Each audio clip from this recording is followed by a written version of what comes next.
गहरे समुद्र में रहने वाले ये प्राचीन जीव अचानक से समुद्र से बाहर क्यों आ रहे? आपको याद होगा कुछ महीने पहले ही हॉलीवुड जल रहा था।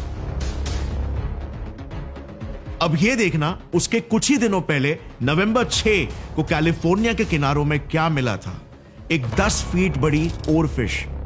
जो ओरफिश कैलिफोर्निया के इतिहास में पिछले 125 सालों में सिर्फ 15 से 20 बार ही दिखी है। और उसके बाद कैलिफोर्निया में एक 7 मैग्नीट्यूड का भूकंप आ धमका।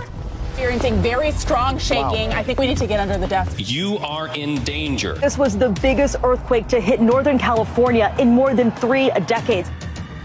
2017 में फिलीपींस में भी ओरफिश की साइटिंग्स हुई थी, जिसके कुछ ही समय बाद जुलाई 2017 में एक 6.6 मैग्नीट्यूड का अर्थक्वेक वहां पर हिट किया। The southern Philippines has been shaken. A powerful earthquake rocked the Philippines. At least 85 people are dead.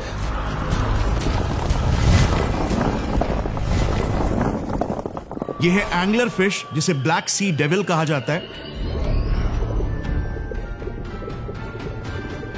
ये 1000 से 10,000 फीट समुद्र की अंधेरी गहराइयों में पाई जाती है। इसे कुछ डाइवर्स ने समुद्र की सतह पर ऑलमोस्ट मरी हुई हालत में तैरते हुए देखा।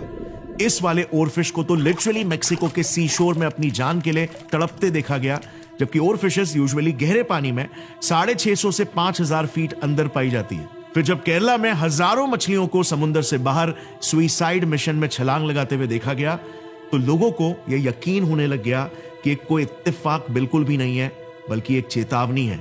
गहरे समुद्र में कुछ तो अनजान घटना घट रही है, जिस वजह से समुद्री जीव जिंदगी के जगह पर मौत चुन रहे हैं। जैसे ये 150 से भी ज्यादा डॉल्फिन्स जो कुछ ही हफ्तों पहले समुद्र छोड़कर ऑस्ट्रेलिया के तट पर उतर आए। More than 150 dolphins have become stranded on a remote beach in Tasmania. It was the first time in 50 years they had beached in that part of Tasmania. ये तो कुछ भी नहीं, ऑस्ट्रेलिया के वेस्ट कोस्ट में ही 30,000 से ज्यादा मछलियां मरी हुई तट पर पाई गई। तो इंडिया में ओडिशा के तट पर 7 लाख कछुए एक साथ दिखाई दिए। क्या इन सी क्रीचर्स को वाकई में आने वाले खतरों के बारे में कुछ एहसास हो रहा है? क्या इसके पीछे कोई साइंस है?